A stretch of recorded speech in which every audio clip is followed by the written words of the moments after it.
Hello बच्चों।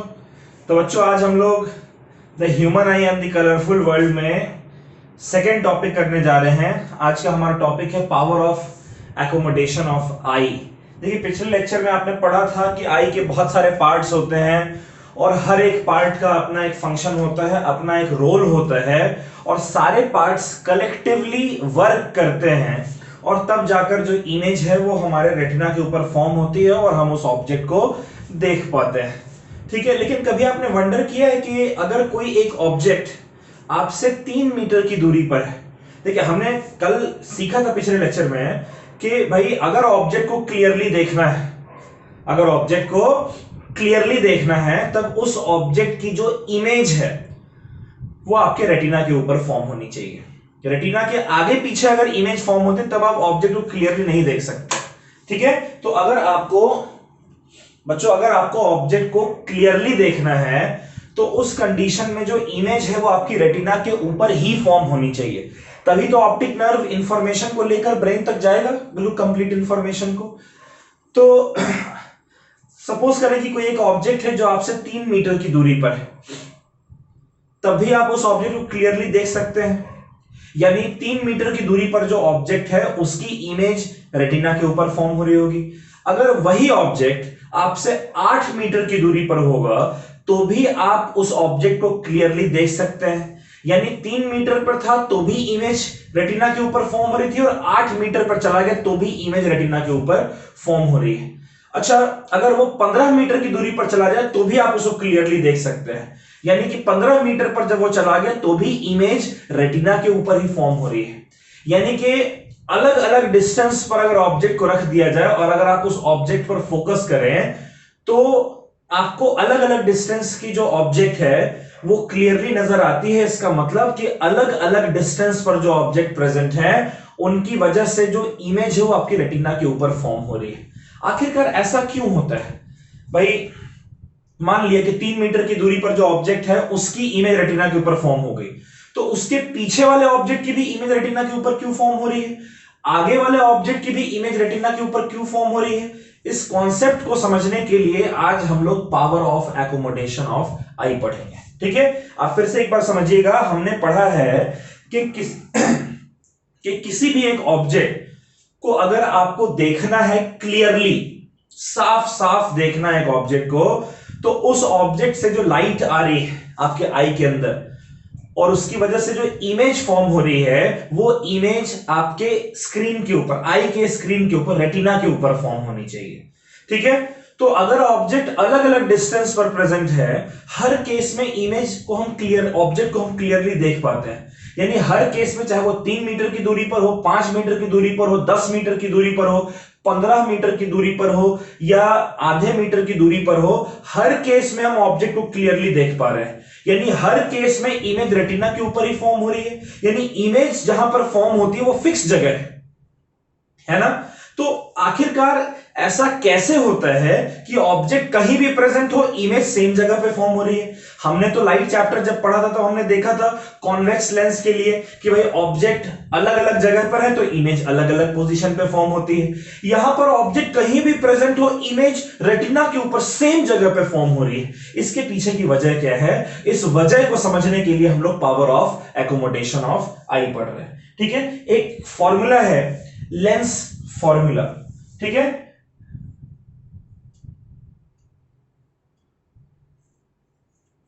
Lens formula. I hope बच्चों आपको लेंस फॉर्मूला याद है। हमने पढ़ा था 1/v - 1/u is equals to 1/f, right? जहां f क्या है? f लेंस का फोकल लेंथ है, राइट? u क्या है? लेंस से ऑब्जेक्ट की दूरी, यानी लेंस के ऑप्टिकल सेंटर से ऑब्जेक्ट की दूरी या लेंस से ऑब्जेक्ट की दूरी। v क्या है? लेंस से इमेज की दूरी। ठीक है, अब हम जो आई में हमारी इमेज फॉर्म होती है उस केस में जो v हमारा होता है वो कांस्टेंट होता है। कैसे कांस्टेंट होता है भैया? समझते हैं। देखिए जो लेंस हमारा है, एक तो हमारा लेंस है, ठीक है, और यहां पर ये हमारा स्क्रीन है। मान लीजिए यहां पर हमारा लेंस है इस तरीके से मैं लेंस बना दे रहा हूं, जो क्रिस्टलीन लेंस है वो यहां पर प्रेजेंट है, ठीक है। और ये हमारा रेटिना है, समझिएगा ध्यान से, ये रेटिना है और ये क्रिस्टलीन लेंस है या आई लेंस है, जो भी आप कहना चाहें। इमेज आपकी हमेशा रेटिना के ऊपर ही फॉर्म हो रही है ना, इमेज हमेशा रेटिना के ऊपर ही फॉर्म हो रही है। और तो इमेज आपकी यहां पर है, तो ये लेंस से रेटिना की जो दूरी है वही लेंस से इमेज की दूरी है, इमेज डिस्टेंस। तो ये जो डिस्टेंस हमारा है, इमेज डिस्टेंस, यही इमेज डिस्टेंस है ना बच्चों। लेकिन लेंस और रेटिना के बीच की जो दूरी है वो तो हमेशा फिक्स है, यानी कि इमेज डिस्टेंस जो है आपका हमेशा फिक्स होना चाहिए, कांस्टेंट होना चाहिए। अरे जो इमेज फॉर्म हो रही है वो तो रेटिना के ऊपर ही फॉर्म हो रही है ना, यहीं पे फॉर्म हो रही है, और लेंस यहीं पर है, तो लेंस से रेटिना की दूरी वही तो लेंस से इमेज की दूरी है, और वो डिस्टेंस हमेशा फिक्स है, कांस्टेंट है, इसीलिए जो v हमारा है वो कांस्टेंट होता है। तो अगर आप कंपेयर करेंगे लेफ्ट साइड और राइट साइड को, तो v तो हमेशा कांस्टेंट है, फिक्स है। इसका मतलब कि आप समझ सकते हैं कि v अगर कांस्टेंट है तो 1/v भी कांस्टेंट होगा। इसका मतलब u अगर चेंज होगा तो f भी चेंज होना चाहिए, राइट। u अगर आपका चेंज होगा तो f आपका, ये तो कांस्टेंट है ना, इसकी वजह से तो f चेंज हो ही नहीं रहा क्योंकि ये तो फिक्स है। f किसकी वजह से चेंज होगा, u के चेंज होने की वजह से f आपका चेंज होगा। तो यानी कि I में आप समझिए कि इन ह्यूमन आई या फिर इन आई एज ऑब्जेक्ट डिस्टेंस, यानी कि u चेंजेस, जैसे जैसे u हमारा चेंज हो रहा है f also changes, f also changes. This means, इसका क्या मतलब है बच्चों, this means that focal length of lens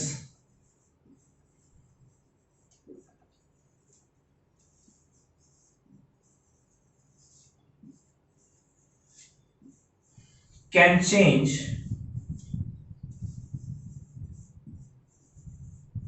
depending upon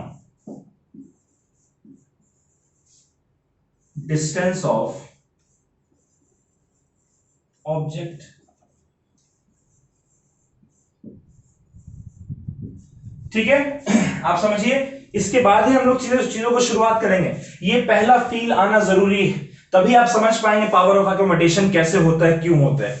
तो मैंने आपके सामने लेंस फॉर्मूला लिखा 1/v minus 1/u is equals to 1/f, जहां v इमेज डिस्टेंस है, और इमेज डिस्टेंस, इमेज हमेशा रेटिना पे फॉर्म हो रही है, और रेटिना पर इमेज फॉर्म हो रही है, और इसकी दूरी कहां से मेजर करेंगे, लेंस से। लेकिन लेंस और रेटिना के बीच की दूरी तो फिक्स्ड है, यानी ये इमेज डिस्टेंस फिक्स होनी चाहिए, यानी v की वैल्यू कांस्टेंट होनी चाहिए, v की वैल्यू कभी चेंज नहीं होनी चाहिए। चलिए v की वैल्यू तो चेंज नहीं हो रही है, लेकिन u ऑब्जेक्ट तो अलग अलग पोजीशन पर अलग अलग दूरी पे प्रेजेंट हो सकता है, यानी u आपका चेंज होगा। अच्छा, u चेंज होने की वजह से लेफ्ट साइड की वैल्यू चेंज होगी, तो जाहिर सी बात है अगर इक्वल टू का साइन है, यानी राइट साइड की वैल्यू भी चेंज होनी चाहिए। राइट साइड की वैल्यू किसकी वजह से चेंज हो रही है, u के चेंज होने की वजह से। अब देखिए u भी डिनोमिनेटर में है, f भी डिनोमिनेटर में है, इसका मतलब क्या हुआ कि दिस मींस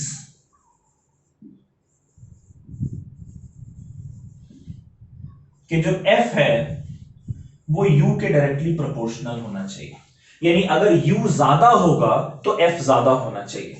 u के चेंज होने की वजह से f आपका चेंज हो रहा है, यानी हमारे आई में जो लेंस प्रेजेंट है उसका फोकल लेंथ फिक्स नहीं होता है, उसका फोकल लेंथ वेरी कर सकता है। वेरिएबल फोकल लेंथ हमारे आई लेंस का होता है, और वो किस वजह से चेंज हो रहा है, u के चेंज होने की वजह से चेंज हो रहा है। तो u को जैसे जैसे आप बढ़ाएंगे f की वैल्यू बढ़ती चली जाएगी, और u को जैसे जैसे आप कम करेंगे f की वैल्यू भी कम होती चली जाएगी, यानी f और u ये दोनों एक दूसरे के डायरेक्टली प्रोपोर्शनल होते हैं।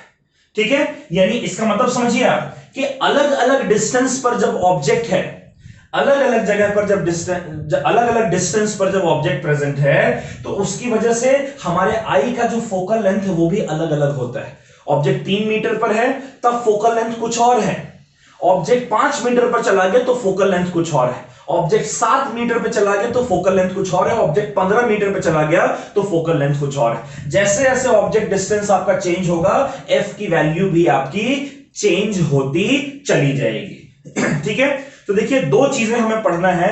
एक, सबसे पहले हम लोग पढ़ेंगे कि भाई जब ऑब्जेक्ट बहुत दूर प्रेजेंट होता है, जैसे आप मून को बहुत क्लियरली देख सकते हैं, मून तो इनफाइनाइट डिस्टेंस पर है as compared to our diameter of eye. हमारे आई का जो डायमीटर है वो 2.3 सेंटीमीटर होता है, उसके कंपैरिजन में मून तो इंफिनिटी पर है ना, लेकिन उसको भी हम क्लियरली देख पाते हैं। और जैसे जैसे ऑब्जेक्ट नजदीक आता है उस ऑब्जेक्ट को भी हम क्लियरली देख पाते हैं। तो हम क्या करने जा रहे हैं, सबसे पहले हम जो दूर ऑब्जेक्ट प्रेजेंट है उसको कैसे क्लियरली देख पा रहे हैं उसको समझेंगे, फिर धीरे धीरे हम ऑब्जेक्ट को नजदीक लाएंगे और उसको कैसे क्लियरली देख पाते हैं उसको हम समझेंगे। कहां तक नजदीक लाने तक हम क्लियरली देख पाएंगे, इन सारी चीजों के बारे में हम लोग डिस्कशन करेंगे। पहले आप इसे नोट कर लीजिए, समझ के नोट करिए बच्चों।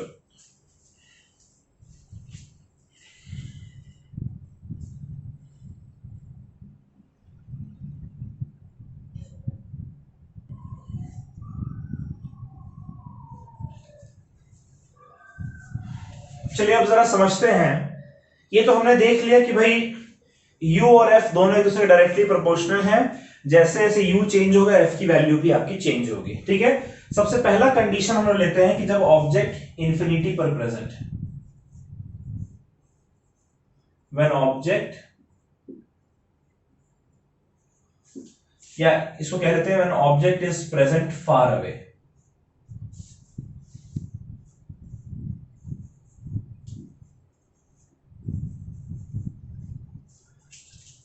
जब ऑब्जेक्ट दूर प्रेजेंट है तब क्या होता है ये समझेंगे, और फिर जब ऑब्जेक्ट नजदीक प्रेजेंट होता है तब क्या होता है ये समझेंगे। देखिए आपने पढ़ा है कि जो फोकल लेंथ है हमारे आई लेंस का वो ऑब्जेक्ट डिस्टेंस u के डायरेक्टली प्रोपोर्शनल है ना। अब देखिए जब ऑब्जेक्ट आपका बहुत दूर प्रेजेंट होता है यानी u की वैल्यू बहुत ज्यादा है, तो u की वैल्यू अगर ज्यादा है यानी f की वैल्यू भी ज्यादा होनी चाहिए।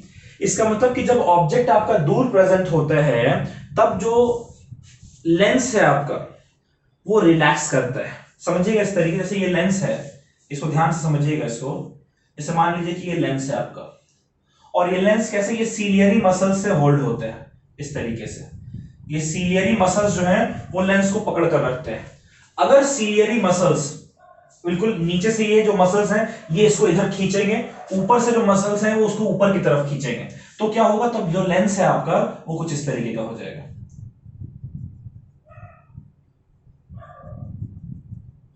खिंचाव की वजह से, खींचने की वजह से ये इस तरीके से खींचेगा ये, तो ये दोनों जो है ऊपर की तरफ आएंगे और लेंस जो है आपका इस तरीके से हो जाएगा।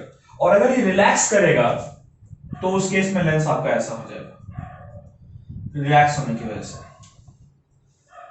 ठीक है, बिल्कुल छोड़ दिया इसको हाल पे, तब ये बिल्कुल पिचक जाएगा।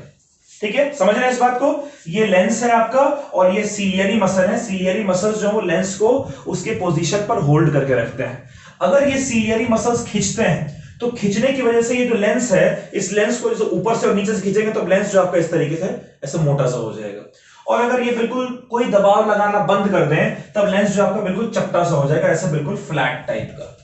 क्लियर है? तो अब हम लोग समझ रहे हैं कि जब ऑब्जेक्ट फार अवे होता है तब क्या होता है। देखिए जब ऑब्जेक्ट बहुत दूर प्रेजेंट है तो उस केस में u जो है, जो ऑब्जेक्ट डिस्टेंस है वो बहुत ज्यादा है। अब दूर के ऑब्जेक्ट को जब हमें देखना होता है तो हमारी आंखों को ऐसी कोई बहुत तकलीफ नहीं होती, बहुत रिलैक्स करके हम दूर की चीजों को देख सकते हैं। नजदीक की चीजों को देखने के लिए हमारे आई के ऊपर बहुत स्ट्रेन पड़ता है, लेकिन दूर जब कोई ऑब्जेक्ट प्रेजेंट है तब लेंस हमारा बिल्कुल रिलैक्स करता है। सीलियरी मसल्स जो है वो लेंस को बिल्कुल ढीला छोड़ देते हैं, बिल्कुल लूज छोड़ देते हैं। इसकी वजह से लेंस जो है आपका बिल्कुल ऐसे चपटा सा हो जाता है। अब देखिए जब ये चपटा है यानी कि ये वाला ज्यादा कर्व है, ये वाला ज्यादा कर्व है, ये वाला ज्यादा कर्व है ना, तो ये कम कर्व है यानी सब कर्वेचर कम हो जाता है। ठीक है, कर्वेचर यानी मुड़ा हुआ है, लेकिन यहां ज्यादा मुड़ा हुआ है यानी कर्वेचर ज्यादा है, यहां कम मुड़ा हुआ है इसलिए कर्वेचर कम है। तो जब दूर कोई ऑब्जेक्ट प्रेजेंट होता है तो u बहुत ज्यादा है, इस वजह से जो सीलियरी मसल्स हैं वो लेंस को लूज छोड़ देते हैं, लेंस को रिलैक्स करने देते हैं। जब लेंस आपका रिलैक्स करता है तब इसका कर्वेचर कम हो जाता है, और कम कर्वेचर होने की वजह से बच्चों जो फोकल लेंथ है वो आपका ज्यादा होता है। कैसे? देखिए इसी लेंस को मैं यहां पर बना रहा हूं, अब इसका जो स्फीयर बनेगा, ऐसे बड़ा सा स्फीयर बनना चाहिए ना इसका, ठीक है। कर्वेचर कम है तो बड़ा स्फीयर बनेगा, तो इसका जो सेंटर ऑफ कर्वेचर है वो कहीं यहां पर होगा। जब सेंटर ऑफ कर्वेचर की दूरी लेंस से ज्यादा है तो इन दोनों का मिड पॉइंट यानी फोकस की दूरी भी ज्यादा होनी चाहिए, यानी फोकल लेंथ आपका ज्यादा होना चाहिए, राइट। तो इस वजह से आप समझिए, इसको समझाने के लिए मैं आपको ये बता रहा हूं, अगर एक बार आप समझ जाते हैं उसके बाद फिर कोई परेशानी नहीं होगी। तो इसको समझिए आप कि ये आपका लेंस है, ठीक है। ऑब्जेक्ट बहुत दूर प्रेजेंट है, यू बहुत ज्यादा है, जो सीलियरी मसल है उन्होंने लेंस को रिलैक्स करने को छोड़ दिया। तो लेंस जब रिलैक्स होगा तब ऐसा चपटा सा हो जाएगा, कर्वेचर कम हो जाएगा। कर्वेचर कम होने की वजह से फोकल लेंथ बढ़ जाएगा। कर्वेचर और फोकल लेंथ दोनों इनवर्सली प्रोपोर्शनल है, तो कर्वेचर कम होने की वजह से फोकल लेंथ इसका बढ़ गया। कैसे भाई? कर्वेचर कम हुआ तो स्फीयर बड़ा बन रहा है, ज्यादा मुड़ा हुआ होगा तो फटाफट से छोटा स्फीयर बन जाएगा, सीधा है तो बड़ा सा स्फीयर बनेगा, है ना। तो स्फीयर अगर बड़ा है यानी कि ये रेडियस भी बड़ा होगा, रेडियस ऑफ कर्वेचर, तो इसका आधा जो कि फोकल लेंथ है वो भी ज्यादा होना चाहिए, राइट। तो इसीलिए इस केस में फोकल लेंथ आपका ज्यादा होता है, और फोकल लेंथ ज्यादा होने की वजह से जो लेंथ जो लाइट है जब वो दूर से आती है तो आने के बाद वो कहां पर जो रेटिना है उस रेटिना के ऊपर इमेज जो है वो फॉर्म हो जाती है। मैं फिर से रिपीट कर रहा हूं, समझिएगा इस बात को कि जब ऑब्जेक्ट आपका बहुत फार अवे प्रेजेंट होता है उस केस में यू की वैल्यू ज्यादा होती है। यू की वैल्यू ज्यादा होने की वजह से सीलियरी मसल्स बिल्कुल रिलैक्स करते हैं, लेंस को रिलैक्स अवस्था में छोड़ते हैं, जिस वजह से लेंस का कर्वेचर कम हो जाता है और फोकल लेंथ इंक्रीज हो जाता है। यू ज्यादा तो फोकल लेंथ ज्यादा। इसकी वजह से जो लाइट दूर से आ रही है वो एग्जैक्टली रेटिना के ऊपर फोकस होती है और इमेज जो है वो रेटिना के ऊपर फॉर्म हो जाती है, ठीक है। तो मैं इसको लिख रहा हूं कि in this case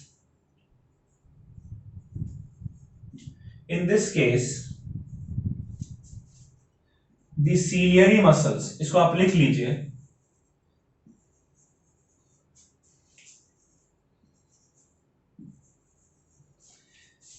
in this case जो सीलियरी मसल्स हैं वो रिलैक्स करते हैं, ड्यू टू विच, जिसकी वजह से, ठीक है, इस केस में जो सीलियरी मसल्स हैं वो रिलैक्स करते हैं जिसकी वजह से जो आपका जो लेंस है उसका कर्वेचर कम हो जाता है, due to which curvature of lens decreases. This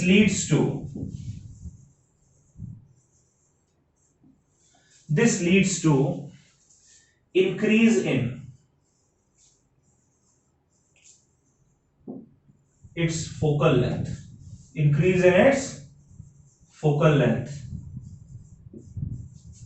allowing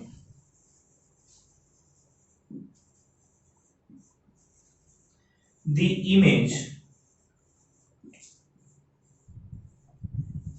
to be formed on retina.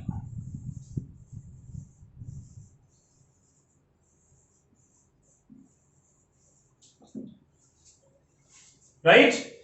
तो जब ऑब्जेक्ट हमारा बहुत दूर प्रेजेंट होता है तो यू की वैल्यू ज्यादा होती है। यू की वैल्यू ज्यादा होने की वजह से सीलियरी मसल्स हमारे रिलैक्स करते हैं, जिसकी वजह से लेंस का कर्वेचर कम हो जाता है। कर्वेचर कम होने की वजह से फोकल लेंथ हमारा इंक्रीज हो जाता है, और फोकल लेंथ इंक्रीज होने की वजह से इमेज हमारी रेटिना के ऊपर फॉर्म हो जाती है।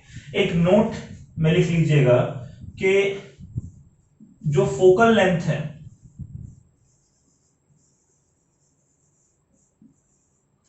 ये इनवर्सली प्रोपोर्शनल है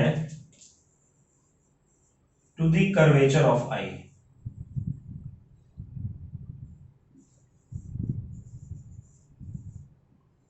ठीक है, आई के कर्वेचर के इनवर्सली प्रोपोर्शनल। जितना कर्वेचर कम होगा फोकल लेंथ उतना ही ज्यादा, जितना कर्वेचर ज्यादा फोकल लेंथ उतना ही कम। ठीक है बच्चों, तो ये रही बात जब ऑब्जेक्ट फार अवे प्रेजेंट होता है तब। इसको आप नोट कर लें, फिर जैसे जैसे हम ऑब्जेक्ट को नजदीक लाएंगे उसकी बात करेंगे।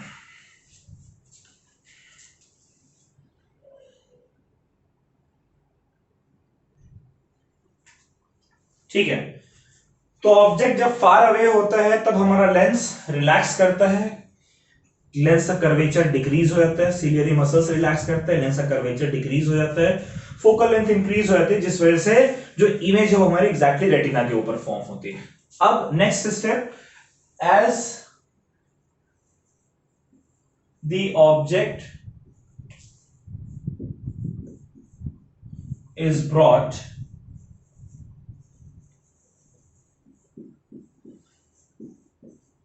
Close to eye. ठीक है, जैसे जैसे हम ऑब्जेक्ट को आई के नजदीक लेकर आते हैं, अब क्या होता है समझिएगा। देखिए, जैसे जैसे आप ऑब्जेक्ट को आई के नजदीक लाएंगे वैसे वैसे यू की वैल्यू कम होगी। ऑब्जेक्ट जैसे जैसे नजदीक आएगा आपकी आंखों के ऊपर जो स्ट्रेन है वो बढ़ता चला जाएगा। तो जो लेंस है, सीलियरी मसल्स जो है वो लेंस को खींचना शुरू करेंगे, खिंचाव महसूस होगा। खींचने की वजह से जो लेंस है उसका जो कर्वेचर है वो बड़ा होता चला जाएगा, और कर्वेचर बड़ा होने की वजह से जो ये स्फीयर बनेगा हमारा, ये छोटा स्फीयर बनेगा।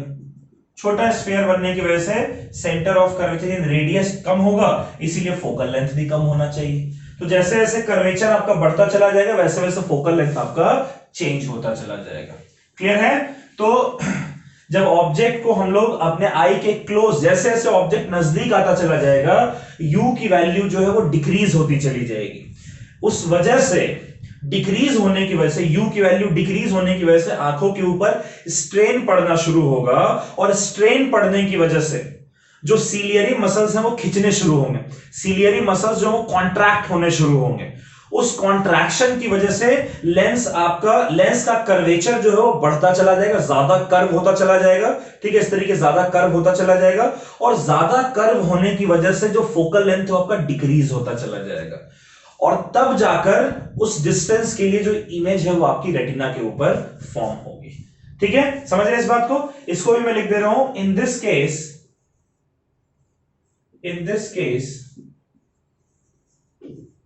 as u decreases, ठीक है, जैसे जैसे u की वैल्यू डिक्रीज हो रही है, as u decreases ciliary muscles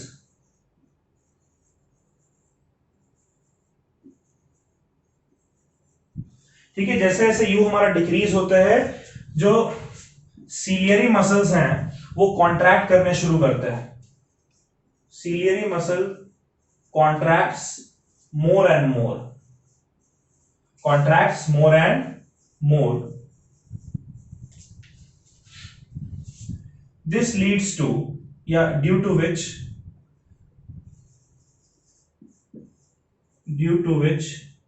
lens आपका मोटा होता चला जाता है, कर्वेचर बढ़ता चला जाता है। Due to which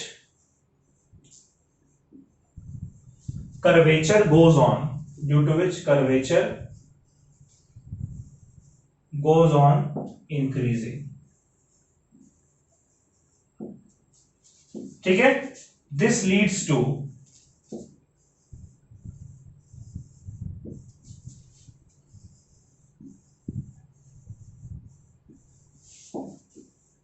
decrease in focal length, this leads to decrease in focal length,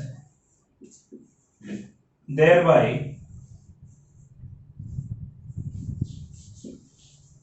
forming image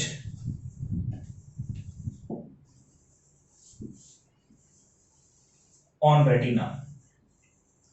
और ये लॉजिकल भी है, कैसे समझिएगा। देखिए, जब ऑब्जेक्ट बहुत दूर था तब फोकल लेंथ आपका ज्यादा था। फोकल लेंथ जो है वो लेंस और रेटिना के बीच की जो दूरी है उसके बराबर था, तो इमेज फोकस पर जाकर फॉर्म हो रही थी, रेटिना के ऊपर जाकर फॉर्म हो रही थी। अब आपने पढ़ा था लाइट चैप्टर में कॉन्वेक्स लेंस के केसेस में कि जैसे जैसे ऑब्जेक्ट को हम नजदीक लाते हैं, जो इमेज है वो लेंस से दूर बनती चली जाती है ना, इमेज की जो दूरी है वो बढ़ती चली जाती है। तो हम क्या करते हैं, यहां पर तो इमेज डिस्टेंस फिक्स है, यानी इमेज की दूरी बढ़ने का मतलब क्या है कि इमेज जो है वो फोकस से दूर और दूर और दूर होती चली जाती है। तो दो तरीके हैं, या तो आप ऐसा करें कि भाई ये आपका ऑप्टिकल सेंटर है लेंस का और ये फोकस है, ये फिक्स है, तो इमेज कभी इस पॉइंट पे फॉर्म हुई, फिर और नजदीक लाया ऑब्जेक्ट को तो इमेज और दूर फॉर्म हुई, फिर और नजदीक लाया तो इमेज और दूर फॉर्म हुई। एक तो ये तरीका होता है जो हमने लाइट चैप्टर में देखा था। देखिए आई के केस में क्या होता है, इसको समझिएगा। आई के केस में ये हमारे लेंस का ऑप्टिकल सेंटर है जो कि अपनी जगह पर फिक्स है, और ये हमारा रेटिना होता है जहां पर की इमेज आपकी फॉर्म हो रही है, ये भी फिक्स है। ये जो दूरी है ये आपकी फिक्स होती चली जाती है, ये फिक्स होती है, ठीक है। अब देखिए ऑब्जेक्ट जब दूर है, यानी ऑब्जेक्ट जब बहुत दूर प्रेजेंट है, तब ये V और F दोनों एक दूसरे के बराबर होते हैं, ठीक है। यानी कि फोकस जो है, जब ऑब्जेक्ट दूर होता है तो लेंस रिलैक्स करता है, फोकस आपका रेटिना के ऊपर प्रेजेंट होता है। ये पूरा फोकल लेंथ है, दूर से जो भी ऑब्जेक्ट से लाइट आ रही है वो सारी फोकस पर आकर कन्वर्ज करेगी, आपने पढ़ा था। अब जैसे आप ऑब्जेक्ट को नजदीक लाते हैं, ठीक है, ऑब्जेक्ट को नजदीक लाते हैं तो नजदीक लाने की वजह से क्या है, F की वैल्यू आपकी डिक्रीज हो जा रही है। तो अब F आपका ये नहीं है, अब F आपका यहां आ गया, ये F है, और इमेज क्या है, फोकस से दूर। अब देखिए अगर देखने में आपको लग रहा है ना कि इमेज अब फोकस से दूर हो गई, और नजदीक लाइए तो F जो है वो आपका और कम हो जा रहा है। अब देखिए जो इमेज है वो फोकस से और ज्यादा दूर है, आपने ऑब्जेक्ट को और नजदीक ले आया, अब जो इमेज है, अब जो फोकस है वो आपकी और कम हो गई फोकल लेंथ, ठीक है, और तो अब इमेज की वैल्यू और दूर है। तो या तो इमेज को आप फोकस को फिक्स रख के इमेज को दूर लाएं, या इमेज को फिक्स करके फोकस को कम करते चले जाएं, दोनों ऑलमोस्ट सिमिलर केसेस ही हैं। तो होता क्या है कि जब ऑब्जेक्ट बहुत दूर है, इंफिनिटी पे है, तब जो फोकस है वो बिल्कुल रेटिना के ऊपर फॉर्म होता है, इतना बड़ा होता है फोकल लेंथ। तो जो भी लाइट है वो आके फोकस पर यानी रेटिना के ऊपर ही कन्वर्ज करती है। फिर हम जैसे जैसे ऑब्जेक्ट को नजदीक लाते हैं वैसे वैसे हमारे सीलियरी मसल्स कॉन्ट्रैक्ट होते हैं, खिंचते हैं, खिंचने की वजह से जो आपका कर्वेचर है वो इंक्रीज होता है, और जैसे जैसे वो लेंस और ज्यादा खींचते हैं, जो कर्वेचर है वो ज्यादा और ज्यादा इंक्रीज होता है, जिसकी वजह से फोकल लेंथ आपकी और ज्यादा डिक्रीज होती है, यानी फोकस जो है वो छोटा और छोटा होता चला जाता है, ताकि इमेज जो है वो उससे उतनी ही, फोकस से उतनी ही दूर हो, लेकिन फिक्स रहे वो यहां पर। क्लियर है? इस लॉजिक को आप समझ पा रहे हैं? ये लॉजिक समझना इंपॉर्टेंट है, ठीक है। क्लियर बच्चों? तो इसको आप नोट कर लीजिए, और इसके बाद दो इंपॉर्टेंट पॉइंट्स हैं, उन दो इंपॉर्टेंट पॉइंट्स को देखकर अपना लेक्चर आज का खत्म करेंगे। इसको आप नोट कर लें।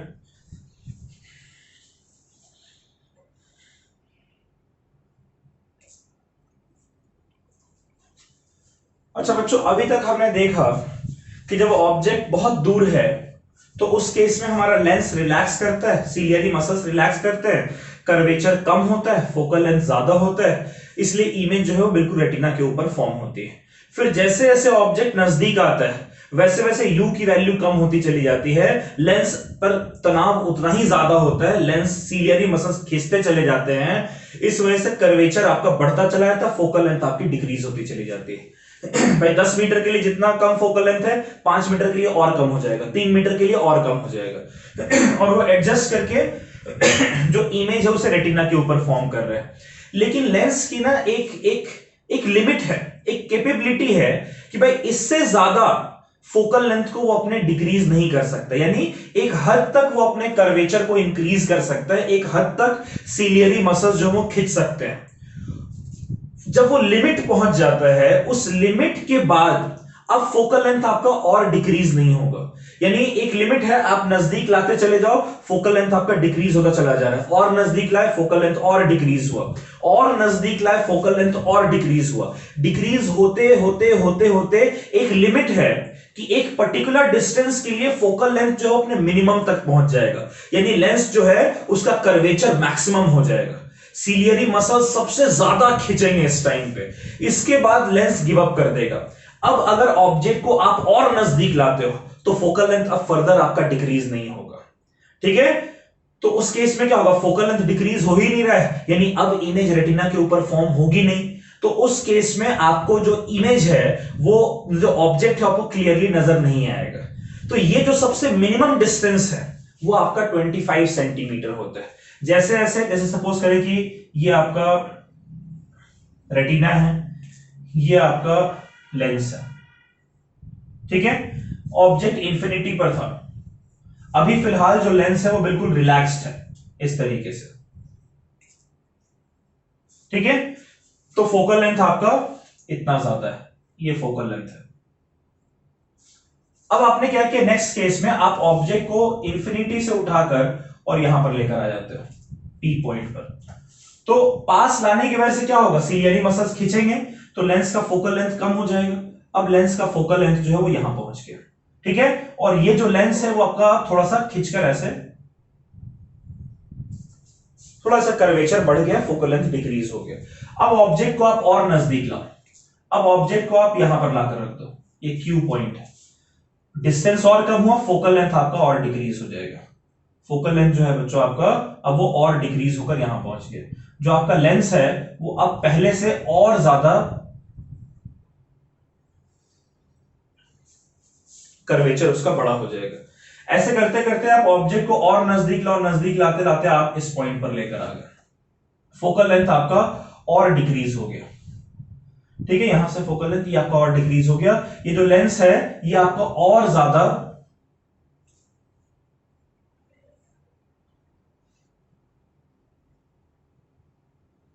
क्लियर है, ऑप्टिकल सेंटर और ज्यादा खिंच गया, ये आपका फोकल लेंथ है। लेकिन ये लिमिट थी, ये लिमिट है, इस लिमिट से ज्यादा अब लेंस जो है आपको खींच नहीं सकता है, इस लिमिट से ज्यादा लेंस जो है आपका अपने कर्वेचर को और नहीं बढ़ा सकता है या फोकल लेंथ को और डिक्रीज नहीं कर सकता है। तो ये सबसे कम डिस्टेंस, ये सबसे कम डिस्टेंस है जहां तक लेंस अपने फोकल लेंथ को या कर्वेचर को एडजस्ट कर पा रहा है। ये सबसे मिनिमम डिस्टेंस जो 25 सेंटीमीटर होता है, और इसी मिनिमम डिस्टेंस को हम लोग नियर पॉइंट कहते हैं। क्या कहते हैं बच्चों, इसी मिनिमम डिस्टेंस को हम लोग नियर पॉइंट कहते हैं। नियर पॉइंट वो सबसे नजदीक का डिस्टेंस है जिसके लिए लेंस अपने फोकल लेंथ को एडजस्ट करके इमेज को रेटिना के ऊपर फॉर्म कराता है, ठीक है। अब सपोज करें कि आप जो ऑब्जेक्ट है उसे और नजदीक ले आए इस पॉइंट पर, क्या अब ये लेंस अपने कर्वेचर या फोकल लेंथ को चेंज करेगा? नहीं चेंज करेगा। तो भाई इसका तो फोकल लेंथ इस 25 सेंटीमीटर यानी आर पॉइंट के लिए इमेज फॉर्म करने की है, लेकिन आप तो उसको और नजदीक एस पॉइंट पर ले आए, तो आर पॉइंट वाली पर जो ऑब्जेक्ट है वहां से तो इमेज रेटिना के ऊपर फॉर्म होगी, लेकिन एस पॉइंट पर जो ऑब्जेक्ट है उसकी वजह से जो इमेज है वो रेटिना के ऊपर फॉर्म नहीं होगी, ठीक है। तो इसीलिए इस 25 सेंटीमीटर से आगे जितने भी पॉइंट्स हैं उसके लिए जो इमेज है वो आपकी धुंधली नजर आएगी, आपको बिल्कुल क्लियर नजर नहीं आएगा और आंखों पर बहुत ज्यादा स्ट्रेन पड़ेगा, ठीक है। तो इसीलिए ये सबसे मिनिमम डिस्टेंस, सबसे नजदीक का वो डिस्टेंस लेंस से जिसके लिए इमेज, जिसके लिए लेंस अपने फोकल लेंथ को चेंज कर सके, वो सबसे नजदीक का डिस्टेंस होता है नियर पॉइंट, ठीक है। और उसी तरीके से एक फार पॉइंट होता है, सबसे दूर का वो डिस्टेंस जिसके लिए लेंस बिल्कुल रिलैक्स हो सके। तो सबसे दूर का डिस्टेंस क्या होता है? इंफिनिटी। इंफिनिटी के लिए लेंस जो परफेक्टली रिलैक्स होता है ताकि इमेज जो है वो रेटिना के ऊपर फॉर्म हो सके, ठीक है। तो अब ये जो दो चीजें हैं, नियर पॉइंट और फार पॉइंट, इसको हम लोग समझ लेते हैं क्या है। दैट्स इट, और इससे ज्यादा हमारे लेक्चर में आज के लिए कुछ है नहीं, ठीक है। तो एक तो हमारा होता है नियर पॉइंट,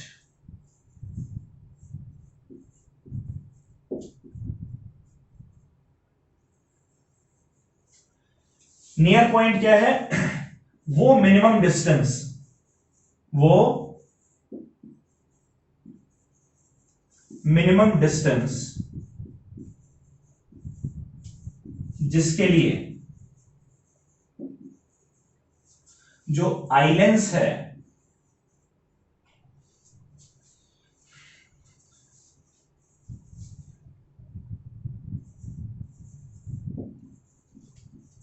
वो अपने फोकल लेंथ को एडजस्ट करके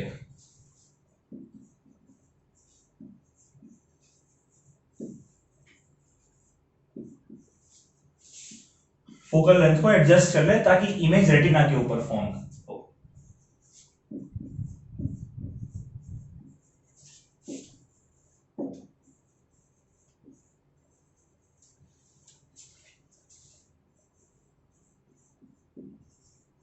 ठीक है, नियर पॉइंट क्या है? वो सबसे मिनिमम डिस्टेंस जिसके लिए आई लेंस अपने फोकल लेंथ को एडजस्ट करे ताकि इमेज जो है वो रेटिना के ऊपर फॉर्म हो सके।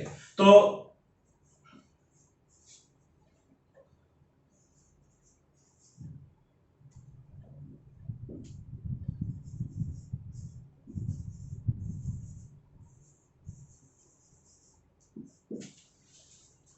नॉर्मल एडल्ट के लिए ये 25 सेंटीमीटर होता है। कितना होता है बच्चों?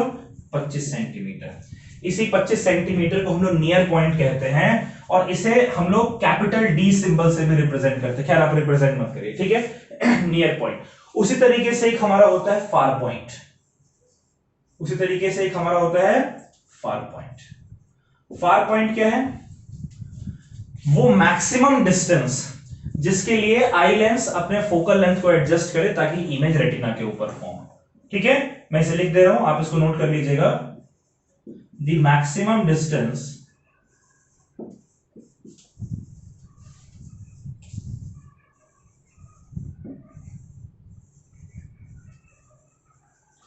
for which eye lens can adjust its focal length so as to form image on retina।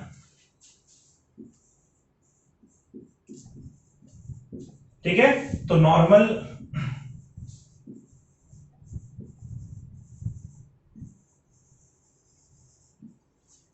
Normal adults के लिए, यानी जिनकी आंखें बिल्कुल ठीक हैं, ये आपका इंफिनिटी होता है। ठीक है, तो अगर आपसे कोई पूछे कि what is range of vision, what is range of clear vision,